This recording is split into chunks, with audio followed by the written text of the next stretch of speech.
जहाँ पे प्रायोरिटी पे वीज़ा जो हैं वो 1 मंथ 2 मंथ ले रहे हैं, वहाँ पे एक अच्छी खबर जो है वो हमारे स्टूडेंट के लिए कि उनका स्टैंडर्ड पे जो वीज़ा है वो 1 वर्किंग डे में डिसाइड हुआ है। इस स्टूडेंट का वीज़ा हमने जो बायोमेट्रिक था, वो बायोमेट्रिक हमने 4 ऑफ अक्टूबर को फ्राइडे वाले दिन इनकी लाहौर में थी VFS की, और उनकी नेक्स्ट सैटरडे और संडे, जैसा कि आपको पता है कि वर्किंग डेज नहीं होते, इसमें केस पे काम नहीं हो रहा होता।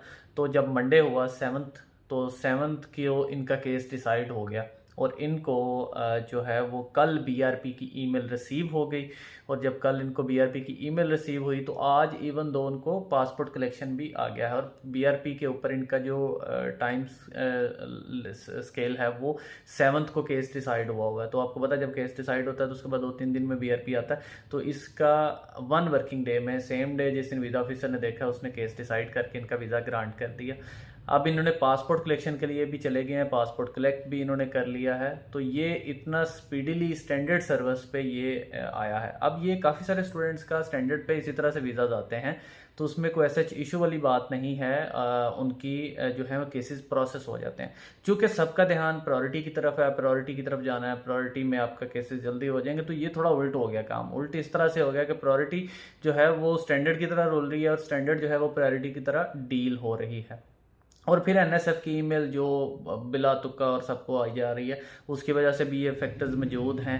लेकिन बहरहाल मैक्सिमम केसेस में डिसीजन चाहे प्रायोरिटी है या स्टैंडर्ड है, अच्छा स्पीडीली आ रहा है। फिर कुछ केसेस में डेफिनेटली कुछ केसेस ऐसे हैं जिन पे टाइम भी बहुत ज़्यादा लग रहा है, 2-2 3-3 महीने से स्टिल पेंडिंग पे हैं, इंटरव्यूज़ 2-2 दफ़ा हो चुके हैं, तो वो केसेस स्टिल लटके भी हुए हैं। वो उनके लिए अल्लाह पाक आसानियाँ भी पैदा करे और उनके जल्दी रिस्पॉन्स भी आएँ। तो ये आपको बताने का मकसद ये है कि वो स्टूडेंट्स जो कुछ इस तरह के व्यूज़ वीडियोस शीडियोस देख के, या कुछ कहीं पे इन ग्रुप्स में जाके कि बहुत ज़्यादा डिले है, बाहर बंदे का डिले हो रहा है, तो ये ऐसा नहीं होता।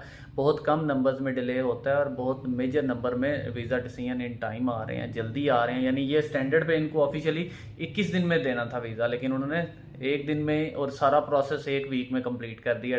पासपोर्ट सबमिशन से पासपोर्ट कलेक्शन तक 1 वीक में सब कुछ कंप्लीट हो गया।